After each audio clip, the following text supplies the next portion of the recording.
Hi, I'm John Can with Can & Associates, your fierce advocates. In this video today, I'm going to speak to you about the common process that we see for criminal prosecution in the state of Oklahoma. From charge to jury trial, we hope this video helps you understand what you may have ahead in your criminal case. The first step for any criminal prosecution is an investigation, whether it's a traffic stop, a return on a warrant, or any variety of contexts that lead to law enforcement believing you've committed a crime. That is the initial phase. Once the investigation is complete, they provide that information to a prosecution office. In the instance of state court, that would be the district attorney's office, and an attorney in that office reviews the allegations and determines what, if any, charges they think are appropriate in your case.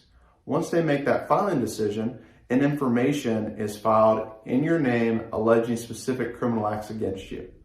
Once that charge is filed, you go to arraignment, a plea of not guilty is entered in your behalf, and that's when the process really starts.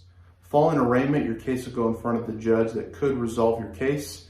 That case is typically assigned to a specific district attorney at that point, so your attorney can meet with them and begin conversations about the process in the case.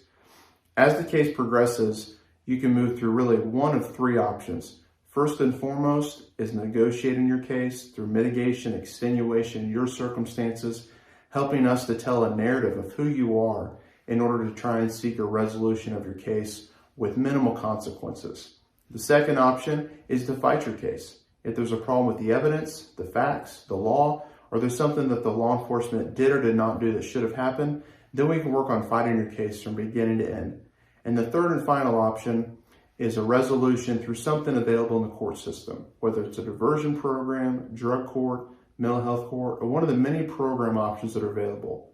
As your case progresses, at some point there may be an evidentiary hearing in a felony to determine whether there's enough evidence for you to stand trial.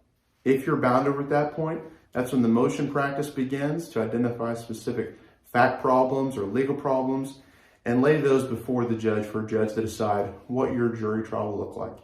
In the end, if you and the opposing party, the prosecutor, can't reach a resolution of your case by agreement, then your case will go to jury trial.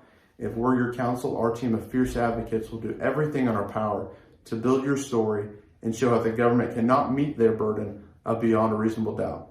At the end of the trial, if and only when the jury deliberates and determines by beyond a reasonable doubt standard and a unanimous jury that you're guilty, then you'll be convicted and sentencing will come down the road.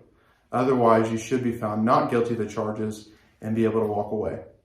That is a general overview of the process you may be facing for criminal prosecution in the state of Oklahoma. Again, your three options largely are to work out an agreement by negotiations with the state, to fight your case and eventually go to jury trial, or to resolve the case by allowing the judge to decide or some diversion option. This resource that we have for you today speaks to that process as a general overlay. It's available for download on our resource page of the website, and it's in the link to this video. I hope this information has been helpful for you and your family as a brief overview of the process for criminal prosecution in the state of Oklahoma. If you have any questions about this or your specific matter, we welcome you to reach out to us for a free confidential case evaluation and see whether or not we should be your fierce advocates.